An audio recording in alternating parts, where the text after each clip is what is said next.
I thought this was an ideal opportunity and location, subject matter, to discuss a problem that a lot of people have, which is keeping sky out of images when you're doing ICM.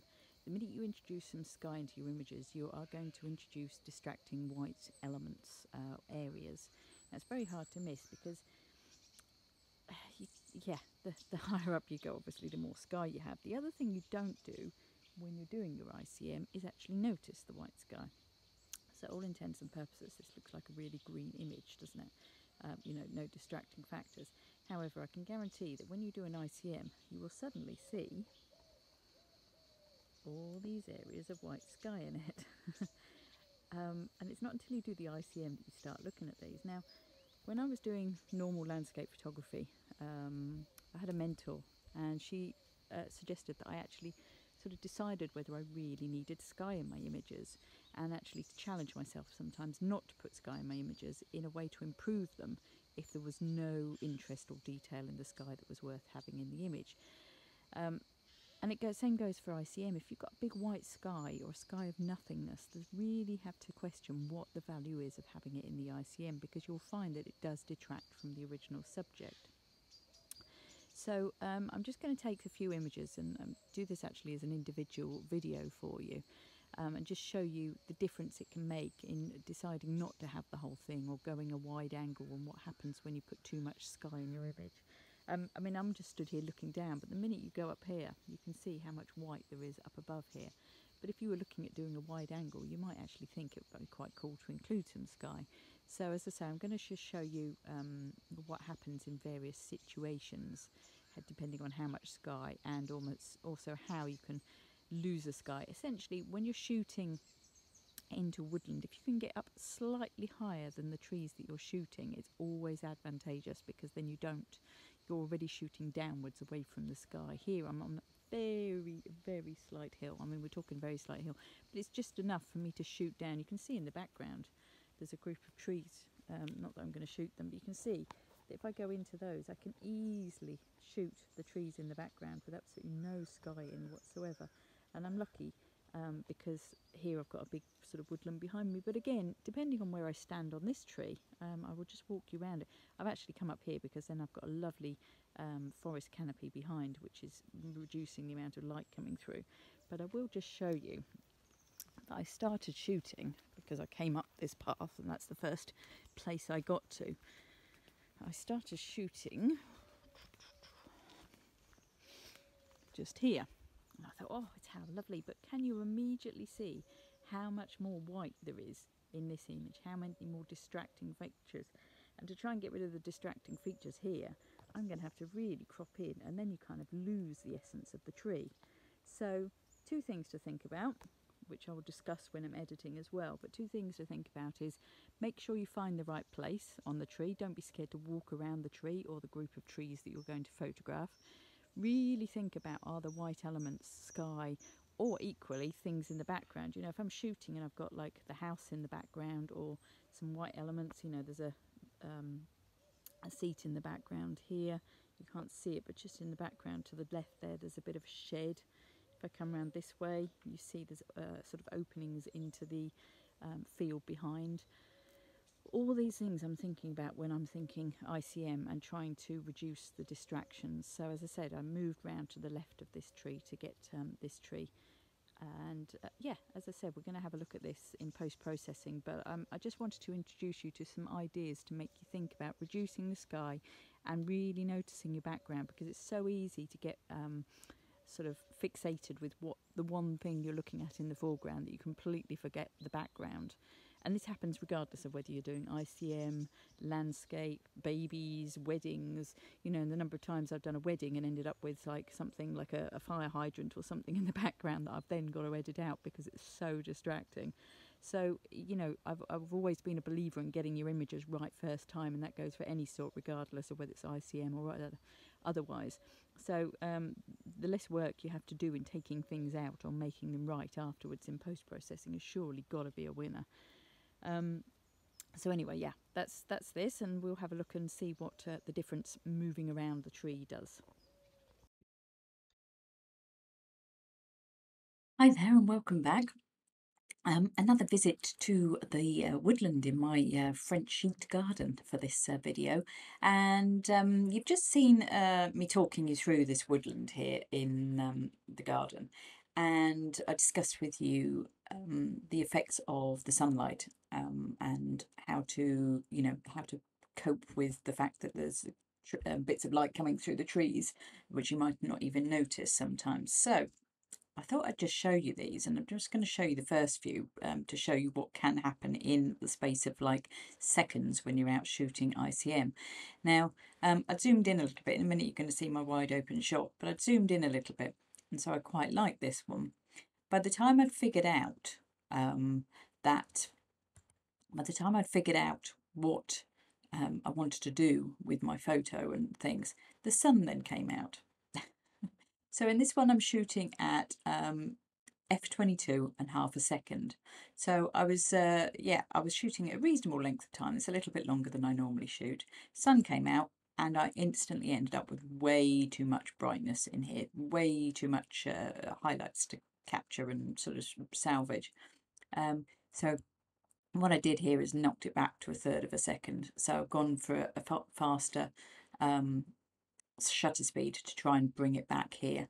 And I've sort of, now you can see the difference. I've got just small areas here that need to be dealt with, one here and one here, and then obviously this one as well, but that compared to this one at a faster shutter speed. So that was just to show you what can happen just in the space of like a couple of seconds standing in one location. But what I wanted to really do was walk you through the effects of, you saw in real time me showing you the video and zooming in and out and discussing this. So I just thought I'd show you some of the photos and things that I've done to them. So this was wide shot, okay, because I really like the composition here. I really like the tree. I loved this path going through and this little tree here. And I also loved all these beautiful bushes and grasses and things in the foreground. So I thought, is this salvageable when I came back in? Because I really quite like the composition, even though when we were there and I discussed with you, you can see if I don't do anything to it, the only place that your eye is going is to the top of the image. Now, quite often when I do judging for photography, what we say to people is, if you can't see it when the image is up the right way, try turning your image round the other way. So we're going to flip this vertically. There we go. Now, this is a prime example. Where is your eye going to? Now, I can tell you right now, my eye is not going to the tree, which is where I want my eye to be going to. My eye is settling completely down in this area because it's the area of lightness, it's the area of brightness, it's the area with the most contrast between light and dark. So I'm going to put that back because obviously that's not where we want it to be. But that's just to show you, if you're not quite sure how much of an impact the light is making on your image, then try flipping it. And this goes for any image, whether it be a portrait image, one of horses, a landscape, you name it. Try flipping it if you're not sure whether your eye is definitely going to, and it's a really good way. So I thought, is there anything we can do to salvage this? And basically all I've done with this one is just pull back the highlights here. Now, you have to be very careful, and I thought this was a really good one to show you that sometimes some things are not salvageable. Now, to me, there's just so much white space up here. I could try cropping. We can stay in the 6x4. This is kind of trying to salvage a bad experience. I could do this. And actually, that's not too bad, to be honest. I could go on from that. And we could go forwards, but I'm not getting the same feeling as I did before. We could try a 16:9, but I think what we're going to find is with the 16:9, what you do is you end up losing the feeling of the height of the image. I might be wrong. Yeah, it's a possibility. Could go, but then you've still got these white areas up here. So yeah, it's something, as I said at the time, it's sometimes better to get it right in camera and try and figure it out. So what I decided was, as I discussed with you, was to zoom in a little bit. So what I did was zoom in. So I liked this path, I liked this tree, I liked a little bit of this sort of foreground interest here. but I've still managed to get a little bit of sky up here. Now, I'm not going to run you through the whole editing process because I do that in a lot of my other videos and I don't want to bore you too much. But as I sit here, the main things that are bothering me is this clump of white up here and a few of these little highlights. And the more you look round, the more you see. You normally notice things on the edges of the image first, but you know, when there's a lot of contrast, then you really notice them. So the first thing I did was I've actually gone in and cloned out very carefully, very gently, just in step by steps. I have not taken every single white bit of light away because that would not be natural. You know, you just wouldn't find a tree with no light coming through it. So I've left a few little bits, but nothing sort of on the edge. This, looking at the here now, is a little bit ratty on the cloning just here, but I feel that's, you know, my eye is going sort of sitting here, but you will notice it's gone extremely flat now. You know, here you had some light to bring some interest in, and now it just sort of, it's almost lost its three-dimensional feeling. So then what I did was I brought it back into Lightroom, and I'm sort of sitting here with this so you can see my panel here when I go in here, and you can see what I've actually done to get it there. All I have done is move the whites up. Here, that is all I've done. If we put it back to 65%, you'll see you've got a very flat image, and just by pushing the whites, you know, there you go, 62, 63, 65. I'm quite happy with that, and I think now you kind of notice this little clump here a little bit, and you notice it's brought out these light yellows and the dappledness of the light on the ground as well, which is quite nice. So yeah, basically that's just moving the slider up with the light, and you go from this first image that we took here, which was way too bright, to this image here, which still captures the essence of the woodland and the path and things, but the eye is not drawn away from where you want it to be. Okay, the next one I'm going to show you is here. Again, we've got quite a lot of light on this one, but I looked at this and I thought maybe this is salvageable, so let's have a play with this because I really like the composition and I like the balance and I like the detail of the ICM running through it. As you can see, I've just moved the tree to the right in this image instead of the left. So the first thing I did was I just pulled back the highlights. I pulled them as far back as I can here in Lightroom before I go to Photoshop. Then what I did was I went into Photoshop. Now, again, this is just too much to edit. I'm not going to clone out all of this. Again, I decided I'd like to leave some of this just to add interest, because I think without it, it would become a very flat image. So I've just cloned out the things that were really bugging me. This big patch of white here, the bits just between the darkness, because these are really contrasty, because you've got the darkest points here and then light. And then you've got this big white blob on the top here, and this one just here. So you can see if we go to there, you can see that I've just literally taken the bits. And again, I've left bits of white here because I didn't want to just flatten it completely. And again, this is the final version. So what I've done here is I've knocked back the highlights. I've opened up the shadows just a little bit, because when I pull back the blacks to give it a little bit more punch. And I sometimes find that when you pull back the blacks a bit, or you push the blacks, you get a little bit of a flat feeling. So sometimes you need to push the shadows to get a little bit of light back, a little bit of whites, tiny little bit of vibrance back, because I felt it had gone a little bit too green as the original one was. So I've just pulled it back a tiny little bit. And I think, maybe I'm wrong. No, I'm wrong. I thought maybe I'd done a vignette around it, but I haven't. So that's the final version for that one. So the last thing I just wanted to show you in relation to the video and location is how the movement can alter how much interest or how many distracting elements you drag into an image. And these are straight out of camera. I've got two images here just to show you.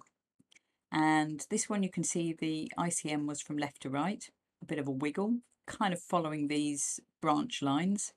And it's kind of dragged a lot of light in. I'm not overly keen on this ICM movement.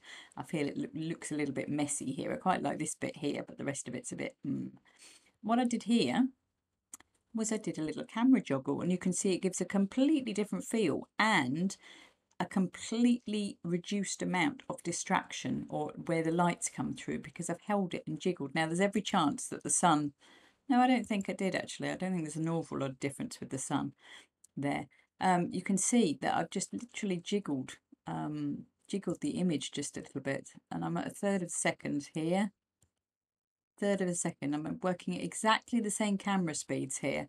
It's just literally the movement of the image that I've done.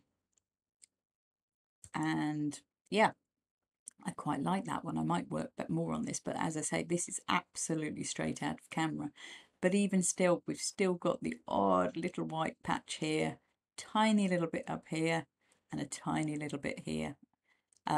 And when you only get a few tiny little bits, they become more pronounced. So I definitely get rid of this. And I'd probably just soften down these little bits on the edge here. Because then I'm not taking all of my whites away, because there's not masses and masses of them to start with. So it's not like I'm flattening the image too much. So as I say, it's there's lots and lots of things you can do. You sometimes need to have a look at the back of the camera to see how much the light coming through onto your photos is actually going to be a distraction. But quite often you'll have to get back onto the computer and have a play, see what you can salvage as far as the highlights slider, and then see if you're willing to crop or willing to sort of jig the image to see whether you can lose any bits on the outside without it sort of affecting what you originally wanted for your image. If you're starting to having to crop it down too much and you're losing the essence of the image you really wanted to take, then that's probably not the way to go. Then possibly cloning, possibly reducing, just having a play with other things in Lightroom. I don't do an awful lot in Photoshop. I literally do my cloning in Photoshop and blending layers and things like that. So hopefully from those few examples you can see that it's possible to go from something quite distracting to something quite pleasant. But equally, just remember, if you sit yourself with a whole load of sky in your image, it is going to be difficult to recover it, and it is going to be difficult to make it the image you know, an image that's easy for somebody to look at without their eye disappearing off to somewhere else. So I hope you enjoyed that walk around the French sheet little woodland. Unfortunately, I'm back in the Netherlands now. Well, not unfortunately, but I'm not on holiday anymore. So there will be more YouTube videos to come. I hope you've enjoyed these ones. And as always, do give me a thumbs up, give me a comment, and do let other people know if you've enjoyed these videos. Many thanks. See you next time.